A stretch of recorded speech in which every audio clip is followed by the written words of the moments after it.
में पिछले कुछ सालों में जहां एक तरफ महंगाई, बेरोजगारी, दलितों और मुसलमानों पर हमले बढ़े हैं, हद यह है कि मुस्लिमों की खुलेआम मारे जाने की अपीलें हो रही हैं। उनके सामाजिक और आर्थिक बाइकॉट की बातें होती हैं। सरकार चुप और अदालतें खामोश हैं। ऐसा लगने लगा है कि कहीं इस तरह के जो तत्व है, सरकार का संरक्षण तो इन्हें नहीं मिल रहा है। अंतर्राष्ट्रीय पैमाने पर भारत की जो भाईचारा है और जो गंगा जमुनी तहजीब है, उस पर सवाल उठ रहे हैं। बाबा साहब भीमराव अंबेडकर के नेतृत्व में बना संविधान गंभीर चुनौतियों के घेरे में है। हालत यह है कि देश का एक बड़ा समुदाय इस हालात को लेकर के काफी चिंतित है। बड़े रिटायर्ड जजेस, नौकरशाह नेताओं और ने सरकार का ध्यान अपनी ओर खींचना चाहा है और इस चीज को लेकर के बराबर राष्ट्रपति और सीजीआई ऑफ इंडिया को चिट्ठियां लिखी गई हैं। बावजूद इसके हालात जस के तस बने हुए हैं और स्थिति में किसी तरह का कोई सुधार होता हुआ नजर नहीं आ रहा है। ऐसे माहौल में कुछ बड़े मुस्लिम बुद्धिजीवियों, रिटायर्ड जजेस, नेता, सुप्रीम कोर्ट के सीनियर वकीला और बड़े नौकरशाहों ने सामने आकर के नफरत के इस माहौल को बदलने की कोशिश की और एक संगठन क्रिएट किया गया 29 मई 2022 को, जिसका नाम IMCR यानी Indian Muslim for civil rights रखा गया है। आज इसी संस्था की अहम सदस्य यानी संस्थापक सदस्य डॉक्टर सैयदा सैयदैन हमीद साहिबा हमारे साथ इस वक्त मौजूद है। डॉक्टर सैयदा सैयदैन हमीद साहिबा पूर्व मनमोहन सरकार में प्लानिंग कमीशन की अहम सदस्य रही हैं। आज उन्हीं से हम तमाम मसलों पर बातचीत करने की कोशिश करेंगे कि आखिर आइडिया ऑफ इंडिया का क्या कॉन्सेप्ट था और ये जो हालात बने हुए हैं, ये क्यों इस तरह के हालात बने हुए हैं, ये संगठन बनाए जाने की आखिर जरूरत क्या है, इसमें उनकी सक्रियता, चूंकि वो बहुत सारे ऐसे संगठन हैं जिनसे वो जुड़ी हुई हैं, इस संगठन का जुड़ना उनके लिए क्यों अलग नजर आता है। तो बहुत सारे ऐसे सवालात हैं। आज हम उनसे इन तमाम मुद्दों पर बातचीत करने की कोशिश करेंगे। सैयदा साहिबा, बहुत बहुत स्वागत है आपका इसमें। सबसे पहले हम आपसे यही जानना चाहेंगे कि जिस तरह से मुल्क के हालात हैं, आइडिया ऑफ इंडिया का जो एक कॉन्सेप्ट था, आप इसे किस तरह से देख रहे हैं? जी शुक्रिया अंजर साहब, आपने खुद इसको इतनी अच्छी तरह से समराइज कर दिया है। मैं उसमें सिर्फ अपने चंद ख्यालात ऐड कर सकती हूँ। जैसे आपने अभी फरमाया कि आइडिया ऑफ इंडिया इस वक्त बहुत ही एक क्रिटिकल स्टेज पे और एक बहुत ही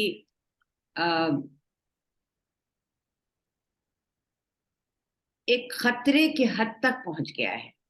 जो कॉन्स्टिट्यूशन, संविधान, आइन जिसके तहत हम सब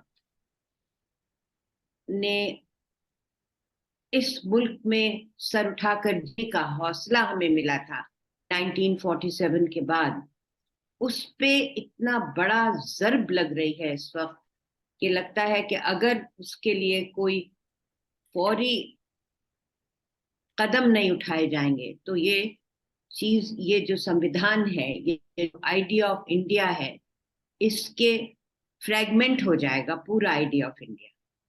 तो इसी वजह से ये तंजीम, जैसे आपने अभी कहा, 29 मई 2022 वजूद में आई ये तंजीम, और तब से और अब तक बहुत ही यंग ऑर्गेनाइजेशन है, मगर ख्यालात बहुत पुराने हैं। ये वो ख्यालात हैं जो हमने किससे सीखे? मौलाना अबुल कलाम आजाद से सीखे, हमने पंडित जवाहरलाल नेहरू से सीखे, हमने महात्मा गांधी से सीखे। उन ख्यालात को एक बार फिर से इस मुल्क में की स्पिरिट के साथ जोड़ना, यही इसका ऑब्जेक्टिव है। और मैं आपको एक बात जो बहुत जबरदस्त तशवीश की बात है, कल मैं सोच रही थी, जब से ये लब पे आती है दुआ बन के तमन्ना मेरी, अल्लामा इकबाल की नज्म दिल्ली के स्कूल में पढ़ी गई और उस स्कूल प्रिंसिपल पे और जो शिक्षा कर्मी है उस पे एफआईआर लगा, स्कूल प्रिंसिपल को बर्खास्त किया गया। तो मुझे ये बात एक कल परसों से जब से ये खबर आई है, मैं ये सोच रही हूँ कि नौजवान जो हैं इस वक्त हमारे मुल्क के जो मुस्तकबिल है, उन उनके दिल में, उनके दिमागों में सिवाय जहर के कुछ नहीं भरा जा रहा, और उसमें उन मासूमों का कोई कसूर नहीं है। जब मैंने मैंने अपने स्कूल में न लब पे आती है दुआ, बल्कि मेरे प्रभुवर मेरी तुझसे यही प्रार्थना है, बल्कि अबाइड विद मी प्रेयर सब पढ़ते थे और घर आके वो रिपीट करते थे। तो हमारे जो बुजुर्ग थे वो बहुत अप्रिशिएट करते थे कि हम हर मजहब की प्रेयर हम जानते हैं। तो अब ये जो हमारी संविधान की जो वो थी अंडरलाइंग फिलॉसफी, उसको अब वो बहुत सख्त खतरे में है। तो ये इसके लिए इंडियन मुस्लिम और सिविल राइट्स, क्योंकि मुसलमानों को एक इकट्ठा आने की बहुत जरूरत है, बजाय इसके कि मुख्तलिफ फिका में, मुख्तलिफ स्कूल्स में, मुख्तलिफ जमातों में बट जाएं। 20% of 1.4 billion people, like 200 million plus people, कोई छोटा नंबर नहीं है। तो इतने बड़ा तादाद, जब मौलाना आजाद खड़े हुए थे रामगढ़ में या दिल्ली में 1923 में, 1940 में, 1947 में, तो उन्होंने सिर्फ एक बात मुसलमानों से कही थी, और पूरे मुल्क से थी, मगर खास तौर से मुसलमानों से उन्होंने ये बात कही थी कि हिंदू का अपने मुल्क के फ्रीडम जो है वो उसका हुब्बुल वतनी है, मगर मुसलमानों के लिए तो दीनी फर्ज है कि तुम हिंदुओं के साथ मिलके इस मुल्क को बचाओ, ये अंग्रेज साम्राज्य को निकाल के बाहर करो। तो मैं आपसे बस ये कहना चाहती हूँ कि ये जो एक जज्बा है इस वक्त मुसलमानों को अपने डिफरेंसेस को खत्म करके, और we have to rise like जिसे कहना चाहिए एक सुनामी की तरह हमें राइज करना है। और हमारे पास 3 बहुत जबरदस्त एग्जाम्पल्स हैं जिसको सब भुला चुके हैं। मतलब मौलाना आजाद को तो बहरहाल हम भी भुला चुके हैं, और अब रफ्ता नेहरू का को भी भुलाया जा रहा है, और पता नहीं महात्मा गांधी का कब टर्न आए। तो उसको हमको वो जज्बा लेके आना है, और उसको एक, चाहे सोशल मीडिया, चाहे कोई भी जो भी आजकल के नौजवानों को जो भी चीज अपील करती है, उसी मीडियम से हमको वो बात समझानी है कि अगर हमने इस स्पिरिट को हमने जाय कर दिया तो हमारा मुस्तकबिल जो है वो मुसलमानों का तो खत्म हो जाएगा, सब खात्मा ही हो जाएगा। जबकि ये आज फ्रंट पेज ऑफ अखबार, उर्दू अखबार की सुर्खियों में ये है कि एक मेंबर ऑफ पार्लियामेंट कह रही हैं कि अपने जो जितने हिंदू घराने हैं वहां छुरियां तेज करके रखी जाएं, क्योंकि क्या पता कि ये जिहादी कब हमला, यानी ये सब चीजें हैं जैसे आपने खुद कहा, खामोश है, पूरी एक खामोशी है, उस पर कोई रिएक्शन नहीं है, कुछ नहीं है। 2 लोगों ने उस पर कंप्लेन किया है, एक कोई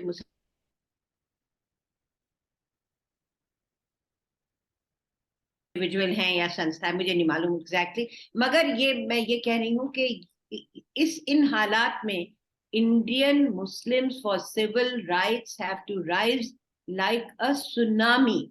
जब तक लोग नहीं जुड़ेंगे, जब तक लोग इसके मतलब नहीं समझेंगे, इसकी गंभीरता को नहीं समझेंगे, ये बात हम लोग इसको पाए तकमील तक नहीं पहुंचा सकते। लेकिन एक चीज हम आपसे ये समझना चाहेंगे कि जिस तरह से अदालतें हैं, सरकारें हैं, सरकारों की जिम्मेदारी होती है, एडमिनिस्ट्रेशन की जिम्मेदारी होती है कि इस तरह के हालात ना बने, मुल्क में माहौल अगर इस तरह से खराब किया जा रहा है, उन लोगों को इंडिकेट किया जाए, उन तक पहुंचा जाए, उनको गिरफ्तार किया जाए। बावजूद इसके इस तरह की चीजें नजर नहीं आती। और अगर हम मिल्लत की बात करें, जिसका आप अपनी बातचीत में जिक्र भी कर रही हैं, तो वो भी इस पूरे मामले पर किसी तरह का कोई गाइडेंस, जो एक रोल होना चाहिए, वो होता हुआ नजर नहीं आता। जो आपने पहला सवाल पूछा, तो जी। सरकार क्यों उस पे रिएक्ट करेगी? ये जो आजकल जो हालात हैं, उसके उसके जो उसमें जो ताकत और कुव्वत और उसमें जो इंसेंटिव है, तो वो सरकार ही की तरफ से है ना। हम्म। तो सरकार क्यों चाहेगी कि ये माहौल बदल जाए? बिकॉज ये जो है, ये स्टेपिंग स्टोन है 2024 के लिए। तो ये इस सरकार माहौल को को सूट बदलने में करता मुझे है? कोई इंटरेस्ट नहीं है। सरकार को सॉरी, सूट कर रहा है?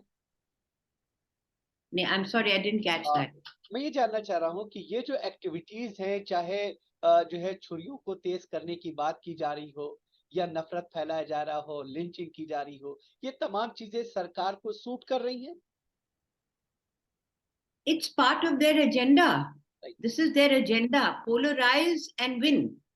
Polarize and win. Polarization जब हो जाएगा, जब छुरियां तेज हो जाएंगी, जब अल्लामा इकबाल की नज्म पढ़ने के जो आज से नहीं, मैं तो अब आज से 50 साल पहले की बात कर रही हूँ, जब मैं स्कूल में थी, तब से ये बराबर नज्म, जब उस पे एफआईआर दर्ज हो जाएगा, वही स्टेपिंग स्टोन्स हैं टुवर्ड्स पोलराइजेशन। करते जाओ और उसके बाद अब लोगों के, अब मैं इस वक्त देख रही हूँ, मेरे मेरे सामने एक छोटा लड़का बैठा हुआ है, वो अपना कुछ अपने उस पे मोबाइल पे कुछ देख रहा है। क्या देख रहा है वो? उसको क्या समझाया जा रहा है? यानी ये लोग जो है, ये हम जब समझते हैं कि ये लोग आगे ले जाके इस किश्ती को कहाँ लेके जाएंगे, ये उनका कोई नॉलेज नहीं है, उनकी कोई हिस्ट्री नहीं है। रफ्ता रफ्ता हिस्ट्री टेक्स्ट बुक बदल गई। जेएनयू की एक बहुत सीनियर प्रोफेसर ने हमको ये बताया कल परसों कि पूरा जो इतना जो मुसलमानों का अहद था, उसको टोटली डिलीट कर दिया गया है हिस्ट्री टेक्स्ट बुक्स में। आज तक तो औरंगजेब आलमगीर के ऊपर सड़कें बदली जाती थी, अब क्या मालूम और भी जितने, किसी ने ये भी कहा है कि हमें ये लगता है कि कहीं औरंगजेब रोड, कहीं अकबर रोड है, तो कहीं हुमायूं रोड है, तो कहीं बाबर रोड है। हमें लगता है हम पाकिस्तान में तो नहीं आ गए। ये भी एक रिमार्क। तो ये हम इसको नजरअंदाज कर सकते हैं, मगर ये it's really going into the juvenile minds.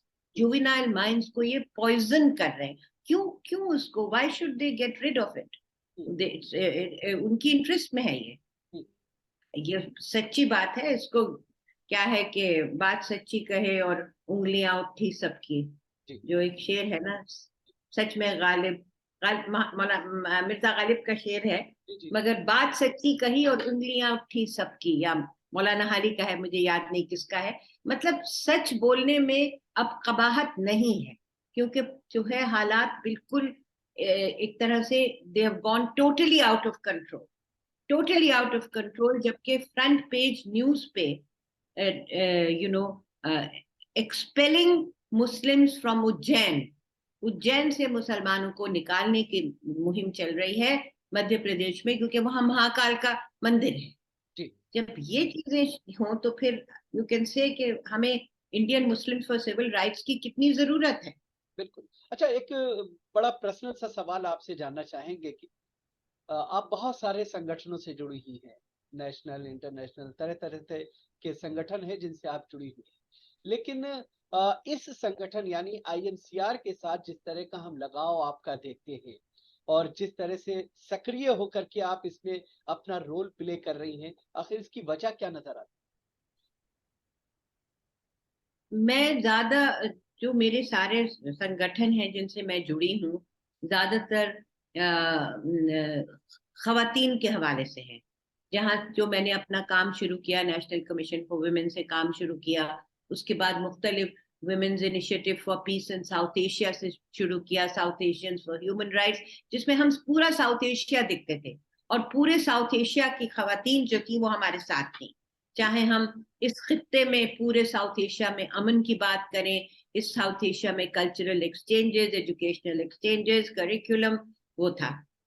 और बाकी जो मेरा मेरा काम, ये प्लानिंग कमीशन में मेरा काम था, उसमें भी खवातीन का बहुत बड़ा हिस्सा था। उसके अलावा सिविल सोसाइटी, जो आप जिस अभी आपने कहा कि मुख्तलिफ तंजीमें लिख रही हैं और जजेस भी हैं, रिटायर्ड सिविल सर्वेंट भी हैं, बहुत बड़ा उसमें प्रोपोर्शन, आप अच्छी तरह जानते हैं अंजर, सिविल सोसाइटी के जो इस वक्त जो फाल लोग हैं वो अपनी जान की बाजी लगाए और तकरीबन हर, यानी जिस तरह से मैं भी गई हूँ, अब कम जाती हूँ मगर अब भी मैं जाती हूँ, मुजाहरे जो होते हैं इस वक्त जंतर मंतर में, सारी सिविल सोसाइटी का पूरा, चाहे वो बिल्किस बानो का केस हो, चाहे वो कुछ भी, किसी तरह से भी अपने अपने आवाज को सुनाने के लिए।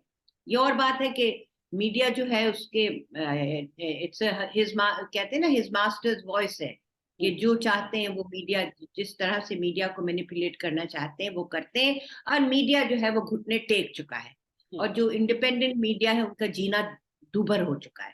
तो बस मैं ये, मतलब आपने जो सवाल किया कि मेरी जो तंजीमें हैं, तो उसमें मैंने कभी अपने आप को, जैसे जमीयत उलमाए हिंद है या जमात इस्लामी है, ये जब जितनी इस्लामिक ऑर्गेनाइजेशन है उन पे मेरी पर्सनल दोस्ती सबसे है, मगर मैंने अपने आप को इतना एसोसिएट नहीं किया उनसे, क्योंकि मैं एक सेक्युलर प्लेटफॉर्म पे हमेशा रही हूँ, और मगर मेरा एक है लगाव है, पर्सनल दोस्तियां हैं।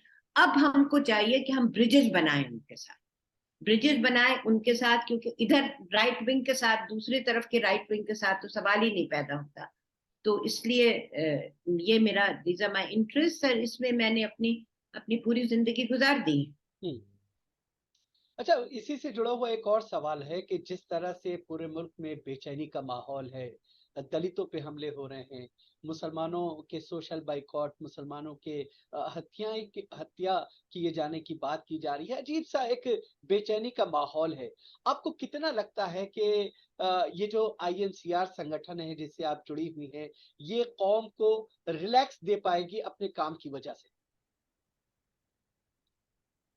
देखिए, इट्स अ टू वे, ये एक टू वे स्ट्रीट है। जी। हम लोग, कुछ लोग हैं जो सोचते हैं, जो मिलते हैं आपस में, और आपने जैसे पिछले प्रोग्राम्स में बताया गया है, कोई कन्वेंशंस हुए हैं, कहीं बम्बई में कन्वेंशन हुआ, लखनऊ में कन्वेंशन हुआ, अब शायद कर्नाटका में कन्वेंशन होने जा रहा है। ये तो ये जरूर एक बहुत ही इम्पोर्टेंट गैप को फिल करेगा, मगर we have to have response from the other side also. अगर जो कौम है, कौम कोट एंड कोट कौम जो है, जब तक वो इसको सपोर्ट नहीं करेगी, तब तक ये ऑर्गेनाइजेशन एक पेपर टाइगर बन के रह जाएगा। तो ये बहुत जरूरी है कि हम, जब हमने लखनऊ में कन्वेंशन किया, मैं तो नहीं जा सकी उसमें क्योंकि मैं उस जमाने में ढाका गई हुई थी, तो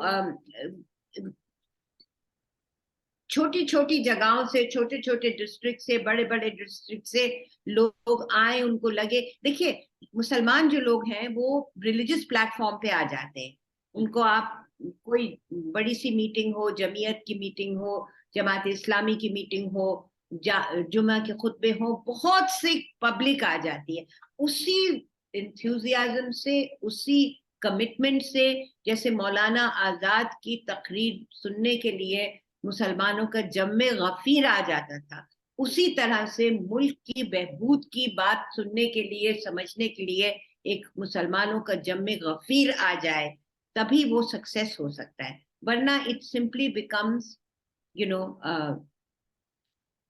जैसे मैंने कहा, पेपर टाइगर की तरह हो सकता है। इट्स जैसे कि आप कहते हैं एको चेम्बर में बातें हो रही हैं, अपनी बातें खुद ही सुन रहे हैं और वो एको हो रही हैं। तो ये, this is my answer to your query. अच्छा, एक सवाल और समझना चाहेंगे आपसे, चूंकि IMCR की काफी सक्रिय सदस्य हैं आप, संस्थापकों में से एक हैं। आप चूंकि बहुत सारे इसके प्रोग्राम में, चाहे वो मुंबई में हुआ हो या हैदराबाद में हुआ हो या दिल्ली में हुआ हो, तो बहुत सारे प्रोग्राम में आप शामिल हुई हैं। अगर आपसे हम उसके तासुरात को समझना चाहें तो आप किस तरह से उसे एक्सप्लेन करेंगी?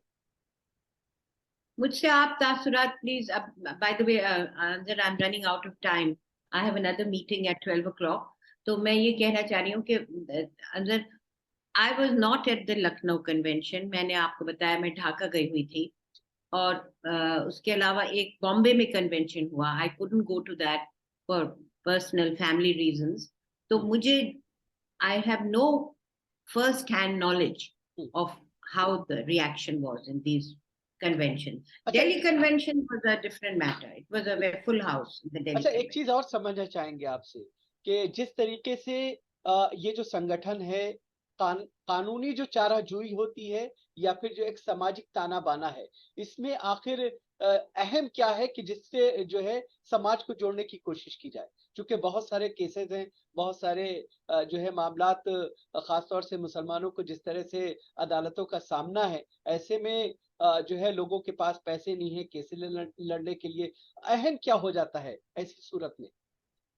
ने आपने एग्जैक्टली सवाल क्या पूछा? आई कुडंट हम ये अंडरस्टैंड, हम ये प्लीज जानना चाह रहे हैं शॉर्ट में कि रिपीट कर दीजिए, जी, जी, क्योंकि जी। ये लास्ट क्वेश्चन है आपका जी। कानूनी चाराजोई या फिर सामाजिक ताना बाना, अहम क्या है आखिर? उसको आप अंग्रेजी में बताइए मुझे, बिकॉज मैं नहीं समझी।